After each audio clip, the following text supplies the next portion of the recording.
What is eternal law and natural law? Come on, let's access the Akashic records and find out.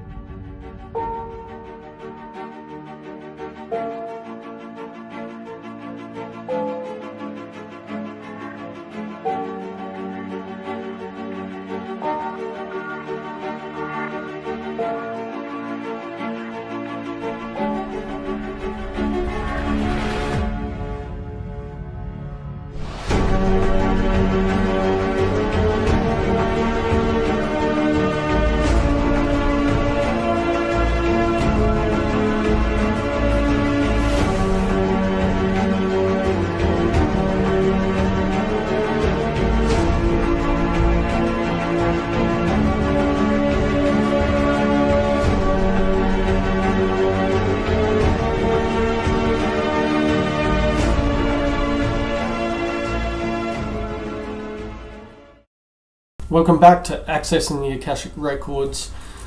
What is eternal law and natural law? So, eternal law has many names, such as the Law of One, the Atlantean religion, Rata, as in the Hindu concept, Me, the Sumerian, which I've already covered these concepts in the previous episode, so go back and watch that if these are foreign to you. Cosmic or universal law, the law, sometimes referred to as God's law or law of creation. Natural law can also be referred to as law of creation. Natural law has many names also, can be known as Dharma, which is the Hindu and Buddhist concept. Karmic or moral law, law of cause and effect, causality, conscience or common sense, dare I say it. Basically, in the last episode you would have noticed a concept that became evident throughout. Just let me explain and it'll make more sense. The greatest divide within humanity is actually not race, it's not creed, it's not gender, or even the political spectrum of left and right. But basically it is the two paths of left and right. These are the boundaries of what we can go for. What they're known as also is service to self, which is the left-hand path, or service to others, or all, as I prefer to say it, service to all. I like to say all because it includes the self, it includes nature, includes the all. It's all-encompassing everything, service to all. Whereas service to other leaves it a bit open-ended, doesn't seem to include everything, so I prefer to say service to all. Anyway, unfortunately the majority of people actually fall in between those two, and this is what we call the sinkhole of indifference, those who haven't chosen a path. The people who walk the left-hand path are those who are controllers of others, such as dictators, those who have consolidated so much power, and those that basically control the flow of information to the general populace. Now that's just a general ambiguous kind of characteristics that I'm explaining here. They'll quite often be the ones that want to do all the natural things that are attributed to nature and the divine, such as controlling weather, controlling our genes and our genders. Cloning, transhumanism tends to fall inside these left-hand path characteristics. However, we do have some that believe they're walking the right-hand path, but that's really just due to the confusion or lack of understanding in the fact that the more things are removed from their natural state, the more distortion from the oneness is created. Thus, they do eventually become left-hand path qualities because you're distorting what's been done. You're taking things a long way from what nature intended. So those truly of the left-hand path are working in conscious opposition to eternal and natural law, basically. That's probably the best way to sum it up. Important to note is that Satan literally translates into opposition or adversary. So Satan, the Hebrew word, translate to opposition or adversary. Just thought I'd throw that out there so it gives you some kind of perspective as to what we're talking about. Those who walk the right-hand path are the ones who self-govern, taking responsibility for the self, analysing the self, knowing thyself, and know that the limitations or laws of this left and right come from the divine, the only true authority. So they work within these confines with reverence and work in harmony with them. I love this quote from Voltaire de Cleyre, if that's how you pronounce her name. Anarchism to me means not only the denial of authority, not only a new economy, but a revision of the principles of morality. It means that the development of individuals as well as the assertion of the individual. It means self-responsibility and not leader worship. Beautiful, beautiful quote. So let's move on to what is eternal law, or the law of one, as I like to call it. So eternal law is the cosmic order with inherent, unalienable and immutable principles that govern the dynamics of consciousness. So inherent, meaning it's contained within, unalienable, meaning it cannot be taken away, immutable, meaning it cannot be changed. So just like in the previous episode, I covered the Sumerian concept of me being the eternal law. I covered the Hindu concept of Rata, or Rata, which in Sanskrit means order, rule, truth and law, but also means the same basic definition of eternal law. So as in all the various spiritual texts, it may have different names, but the concept's the same. It's eternal law. Also, oneness, free will, love and light are terms that are thrown around in spiritual groups, in particular the New Age. But why are these concepts so important? This is what we really need to understand. Why those four words are thrown around, why they are held in such importance. Well, in the Law of One books, it says the law of one can only be approximated into limited words by stating that all things are one. There's no polarity, there's no disharmony, but only identity, and that one is love, light, light, love, the infinite creator. So to break it down, they're basically talking from a non-dual, infinite, essentially timeless realm they call time-space, where there's no denying that all things are one. Thus, they see through the illusion of the left-hand negative polarity path, which is purely illusionary. This also means, from their perspective, that the disharmony that we experience is not how they see it, due to this obvious objective oneness, and that it is just an experience of identity. So, a way in which I do like to put it is that we're the infinite experiencing the finite in infinite ways. We're all having subjective experiences, but as a whole, it is the objective experience that is the all. So the all is one, and the one is all. As that one fractalizes or individuates, the divine matrix has a first distortion or principle woven into this divine matrix, which we know of is free will. So it's the first principle or distortion, it's classed as paramount over all the others. Thus, infringement of it is the most immoral of all actions. So the second principle is love, which we know of as the feminine energy. Also the creative or generative principle. So all actions can be said to be because of this, either out of love of self or love of other. So that's basically all action is out of love.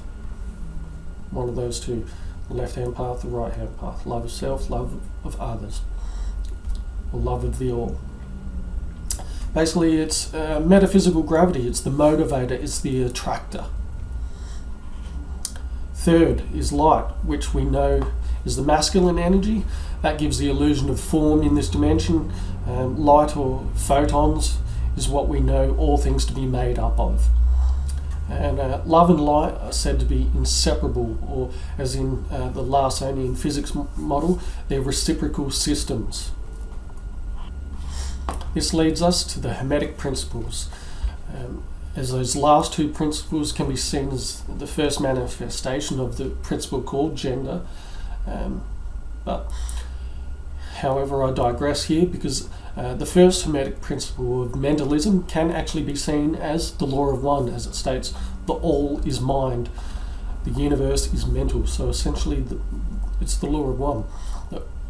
All is the mind of the creator. We see evidence of this in quantum physics. We see it with the quantum wave collapse, where particles act both as a wave or a potential as a light, until a conscious observer is there and acts it, and then observes it and acts as a particle. And we also see it with the unified field theory that says there's a field or an aether that pervades all things, that connects everything. It's this intelligence. And we also know that all matter can be classed as empty space, because we don't know what that empty space contains. We know it's not empty, but they say it's empty space. So all matter is made up of 99.999% empty space. So that can be said to be mentalism. Things aren't actually physical, they're mental. Okay, next we have the second principle, Hermetic principle of correspondence. States, as above, so below, as within, so without. As without, so within. So the micro scale reflects the macro scale, or can be said all things are self-similar at all levels, and this is where the holographic universe theory comes in, and why fractal mathematics such as Mandelbrot sets shows us this in action. Third is the Hermetic principle of vibration. Nothing rests, everything moves, everything vibrates. This is evident from the electromagnetic spectrum, which we know the visual spectrum is just the most tiniest slither of. Fourth is the Hermetic principle of polarity. Everything is dual, everything has poles, everything has its pair of opposites. Like and unlike are the same. Opposites are identical in nature, but different in degree. Extremes meet. All truths are but half-truths. All paradoxes may be reconciled. So it explains basically that there's two poles or extreme that are just opposite ends of the same spectrum. For example, hot and cold are just spectrums of different ends of the spectrum of temperature. There's no definitive point at which one becomes the other. It's just variations in degrees. So this can be rescaled for anything. Okay, next, the fifth principle is rhythm.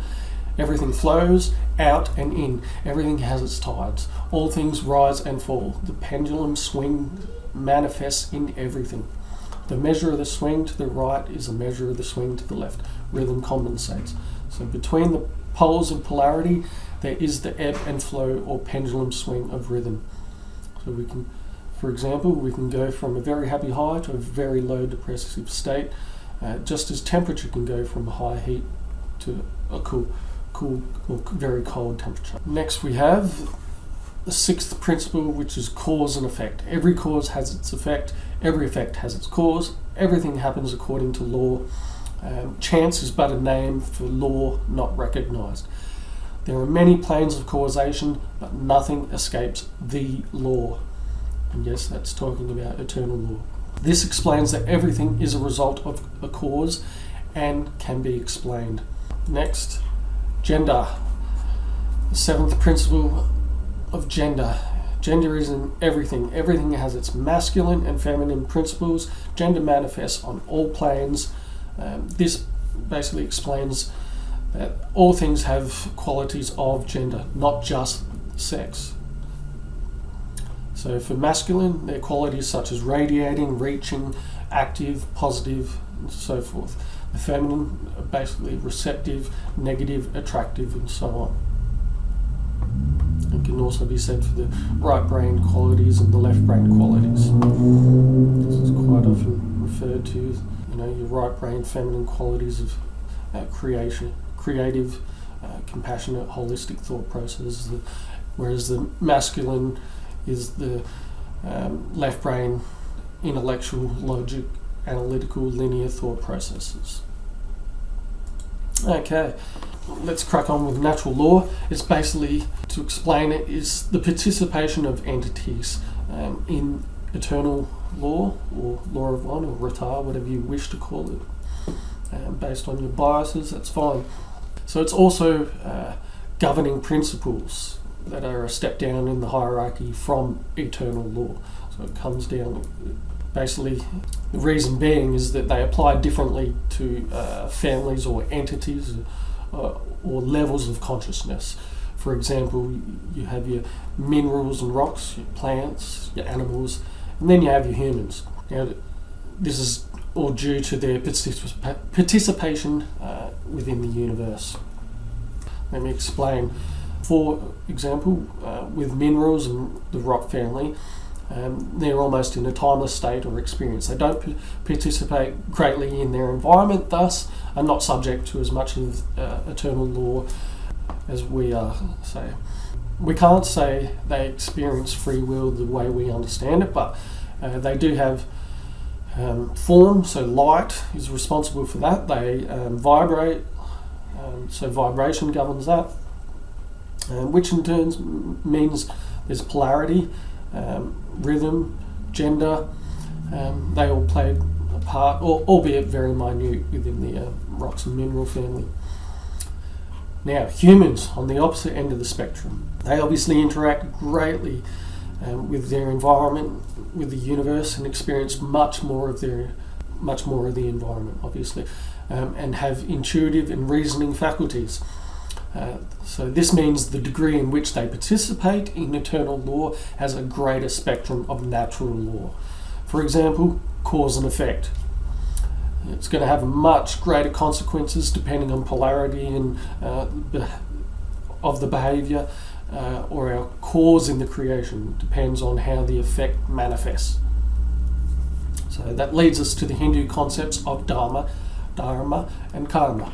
Dharma is living in harmony or accordance with eternal law or Rata.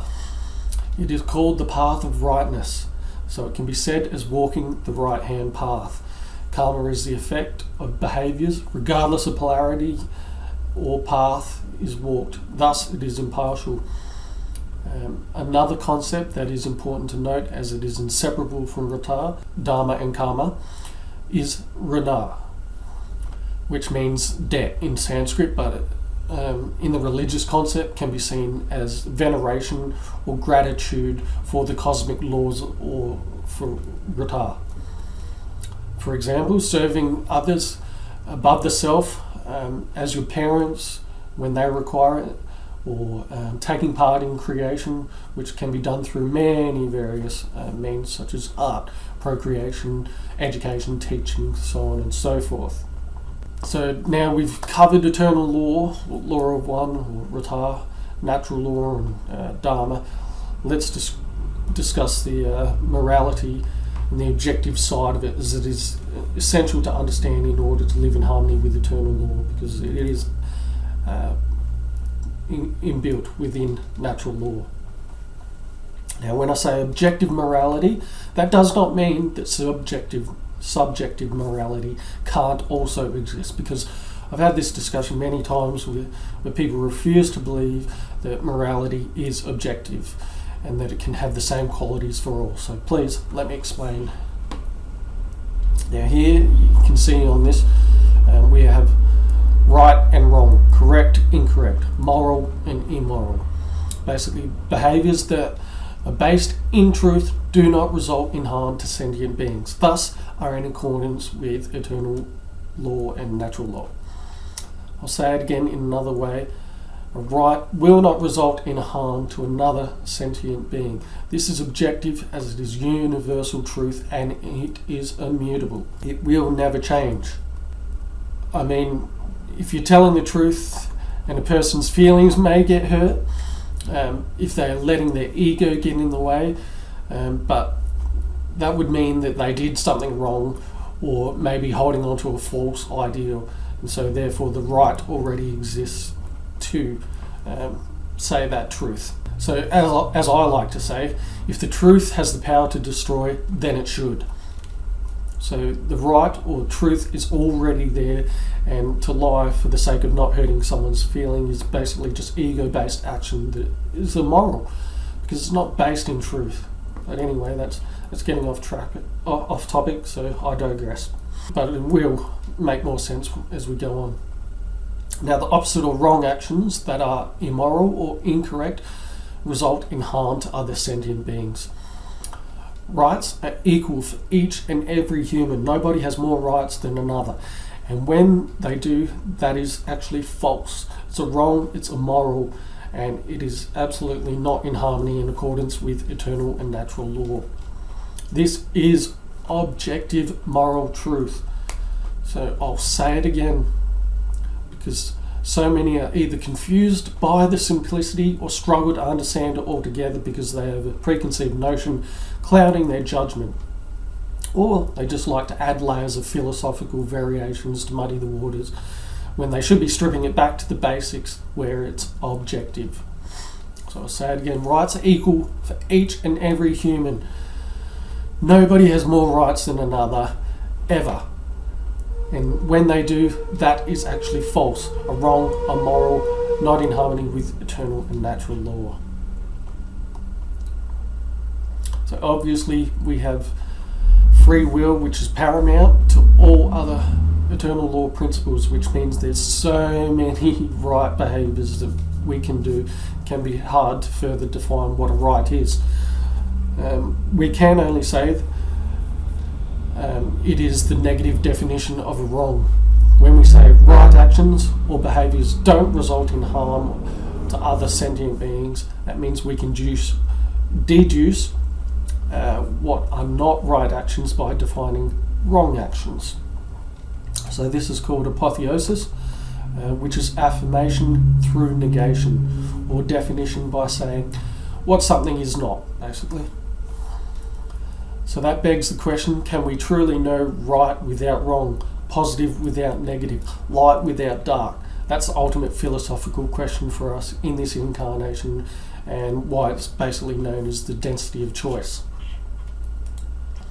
For those who are unfamiliar with the concept of objective and subjective, I probably should have put this slide first to pre-frame the... But anyway, we have our subjective experience, which is our perception, which we understand to be true, but there is an objective experience, which is truth. So true, subjective, truth, objective. Yeah, makes sense. This is change in change in perception is the ability to see the oneness within duality. Being able to see that perspective, see oneness and duality. The oneness within duality. Very powerful, very important perspective to have. Okay, let's move on and define what wrongs are, or natural law transgressions, you may like to call them. Basically, these are the worst of them. Murder. Now, murder does require a definition, as I've had people say things like, oh, but morality is subjective because when we are told thou shalt not kill, what if someone is trying to kill other people, like our loved ones and so forth? And I say, well, for one, the Hebrew word is in the commandment ratzak, means murder. So thou shalt not murder, which implies intent to kill without the right to do so. So if I kill someone who is killing others or loved ones, it is moral or right to kill them if it comes down to that. It's not actually murder. Killing and murder. Anyway, that's getting into further confusion. It's this basic confusion and lack of understanding of objective morals, right and wrong, that is truly slowing the evolution of the whole world. We just need to keep it simple. So this leads me to the precepts of natural law, which is the feminine non-aggression principle or precept, and we have the masculine right to self-defense, or the principle or precept, as you might like to call it. Call them what you will. The important part is the pedagogical aspect, not what you actually call things. Assault, basically, it's the same thing. It's breaching of free will. You're hurting someone. It's a hurt. You're taking away their health. Now, rape, it's a coercive act, forcing someone to engage in sex with someone against their will. It's obviously an objective wrong. Theft, when you take from another something that is not yours, that is obviously a wrong. Obviously, where variations come in, with a large amount of variance, situations can become subjective at some point. So that's why I stated subjective morality does exist, but we can basically say that all wrongs can be seen as theft, which I will explain in a moment. Now, trespass, if you invade a person's dwelling or somewhere they own without the right to be there, that's obviously a wrong. You're breaching someone's free will by being in their space. Coercion, forcing another to do or say something that they do not will. Pretty self-explanatory. Lying, intentionally spreading incorrect information or withholding the truth. So, as I said, every harmful action that a human being is capable of is actually just a form of theft. So some form of property is always being stolen when a wrongdoing is committed. You steal life, which is a form of property. It's a breach of free will. Taking away rights, such as their right to freedom and things like that. Their right to have property, property to live in. Their right to sleep with who they wish. Their right to the truth, such as in lying, and their right to do and say what they will. Coercion, it's being taken from them. It's theft.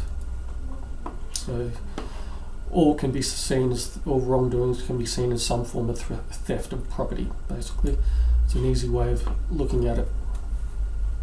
Again, equality under natural law, everyone has the exact same rights. No one has any more or less rights than anyone else. Also, since rights are not created by humanity, and since they are the birthright of humanity gifted to us by the creator of the universe, no human being or group of human beings is actually capable of granting rights to anyone else, nor is any human being capable of revoking those rights from anyone else. So in conclusion, and as I alluded to at the beginning of this, the greatest problem we do face is that the majority of humanity is not walking the path in harmony with eternal law and natural law. And we've been controlled and have had the law, by which I mean eternal law and natural law, or as you could say, God in general, has been replaced by government. Before that it was the monarchs. Before that it was the priest caste. And throughout all of it, we've had occultists that have actually known this information and know the one true authority, the divine. Basically, they've used this power differential for control, for further control. So what results when we have an entity such as government and the others taking the place of the one true authority of the divine, which also exists within, basically results that we're absolutely enslaved by it. Freedom is impossible while this is the case. It is only when man's law is created subordinate to eternal law and natural law that freedom can truly exist. We also have those who believe we need to be ruled, thus justify their slavery.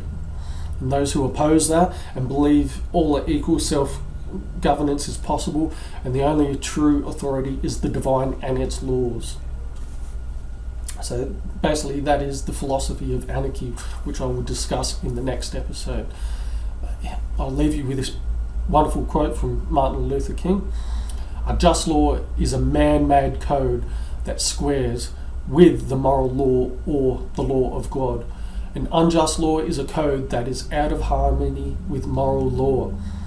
To put it in the terms of St. Thomas Aquinas, an unjust law is a human law that is not rooted in eternal and natural law. So thank you very much for watching. Please hit like, subscribe, hit the bell so you don't miss another episode, and please share this information out with anyone that could benefit from it. Love and light. Namaste.